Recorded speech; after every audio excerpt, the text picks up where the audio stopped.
very good evening and a very warm welcome to the fourth Surana and Surana Knowledge Series of 2021, an initiative taken by our law firm to provide valuable insights on topics of national and international interest to our stakeholders from the legal profession, the judiciary, government, policymakers, think tanks, industry leaders, and of course, our own colleagues. For today's topic, which is approach to IPR in China, strategic policy lessons for the world, we are delighted and honored to partner with the highly reputed and influential think tank, the Chennai Center for China Studies. I will now introduce our distinguished panelists and call upon them to present their views before we get into deliberations and question answers. I must say that we have a fantastic panel, four very distinguished panelists, each from a different country. Our first panelist is Mr. Gabriel Leonados. He's a senior intellectual property attorney based in Sao Paulo, Brazil, and a partner in the firm Kesnar Leonados, and the vice president of the Brazilian Intellectual Property Association. Brazil is the fifth largest country of the world. It is the sixth more populous country in the world, and the 10th largest economy of the world in gross domestic product adjusted by the purchase power parity. China is the #1 trading partner from Brazil, importing approximately $70 billion annually from our country. This is approximately 1/4 of all our exports.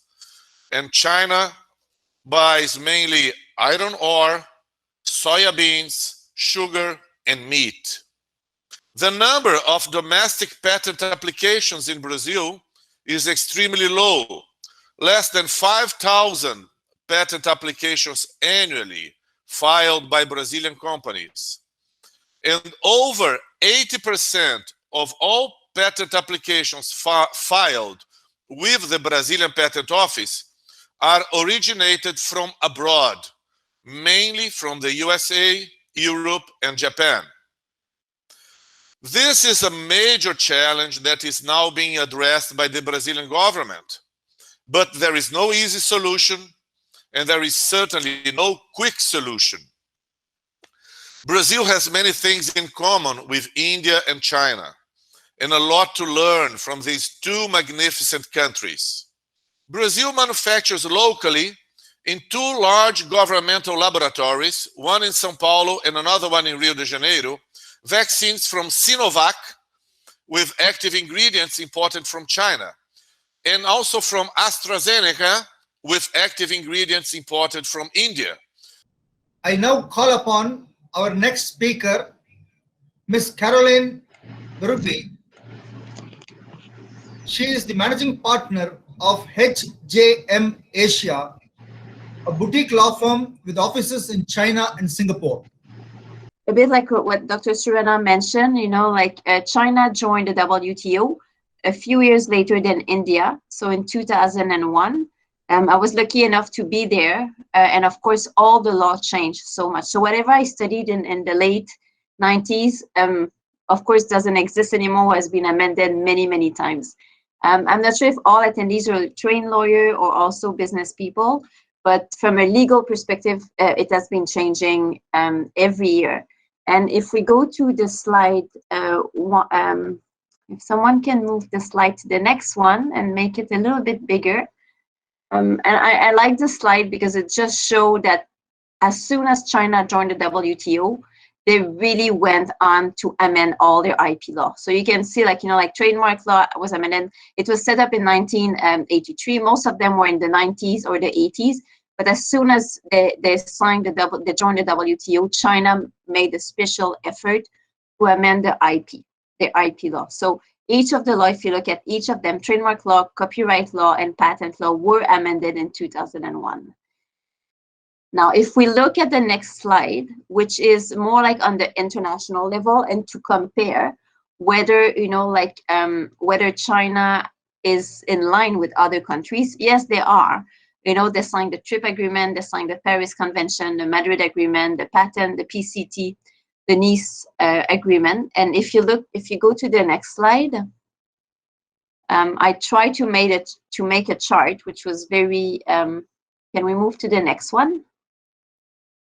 No, I see like a question. Hong Kong and China have different IP laws. So let's say you want to register your patent or your trademark, you're gonna have to do an application in China, and you'll have to do an application in Hong Kong. In 2011, there was about 1.4 million application for trademark.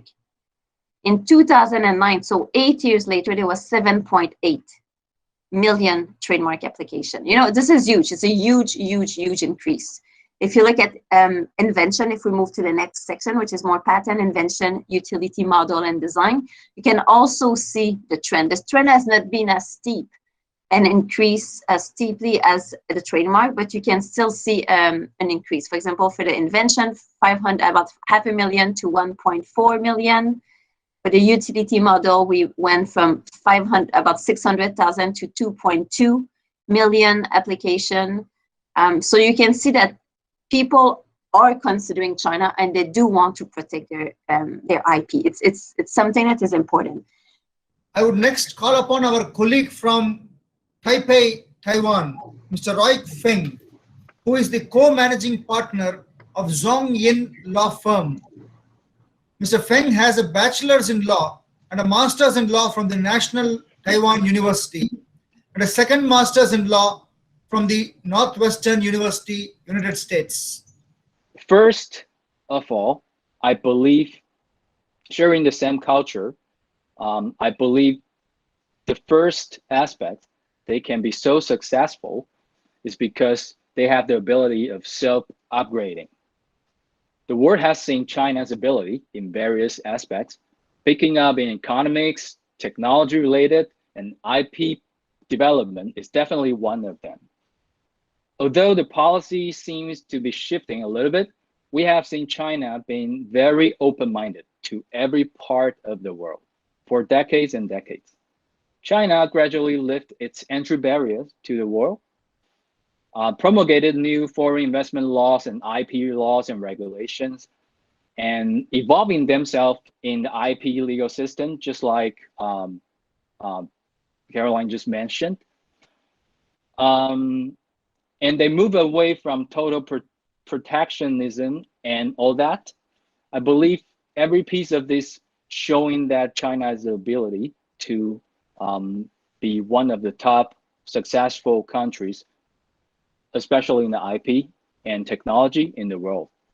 So the second aspect I would like to share is, according to our experience and our own view, I believe China did a very good job in their merger and acquisition strategy. It's not only from the private sector, but also from a nation sector. We all know if you want to build your IP, it takes time and it's not very easy. So, but if taking over somebody who has already had very well-established IP portfolios is another story. While it's still very difficult, but probably it's easier than developing your own. And the third aspect I would like to share is their policy of welcoming cutting-edge talents. It's just like a couple of decades ago, US government's welcoming everyone from the world to the countries. We have seen China embracing cutting-edge talents very well. China is like a magnet, and people go to China for work from all over the world. Now let us hear our next panelist, our co-host, Commodore Vasan, the director of Chennai Center for China Studies. Commodore Vasan has had a very distinguished career. He retired from the Navy and the Coast Guard after 34 years of highly meritorious service. where he has commanded warships, naval air stations, a long-range maritime air squadron, was chief staff officer, a regional naval commander, instructor of the Naval War College, among many other important positions. In the case of China, knowledge is power, and I must get it by any means. So, looking at to use the terms of rock, there is nothing wrong, there is nothing right about how you build your comprehensive national park. So, when you look at China, the way they have tried to improve their own comprehensive national park, politically, militarily, strategically, economically, by using the existing systems of the world, whether it is WTO, whether it is WHO, or whether it is any other instrument which is there, they have ensured that initially they study what is existing and see how they can integrate, not to be part of the global order, but to derive the maximum benefit from these existing structures. The total of 14 million patents apparently were applied in China. But please remember that all this was for domestic. So the ratio of such patents within the country worked out to something like for every patent that was applied in South Korea or Japan, there were about 3 which were in USA, and there were 4 to 5 in China. So that was the ratio. That means China was way ahead in terms of the number of patents that they put it there. So, but when you look at the number of patents that were applied in foreign countries, that is whether it's USA, Japan, India, France, wherever you want to, that gives you the actual story of where China stands today. And this ratio is, for every patent applied by China outside their country, you have Japan, which has applied 3 times the number, that runs it about 210 or 220,000. And America has, applied 4 times the number of patents in countries outside of US. In terms of study for a think tank, I would feel that a lot more efforts are required to see the pattern and then understand, in inverted commas, the strategic lessons in liberal societies. Thank you. Jai Hind.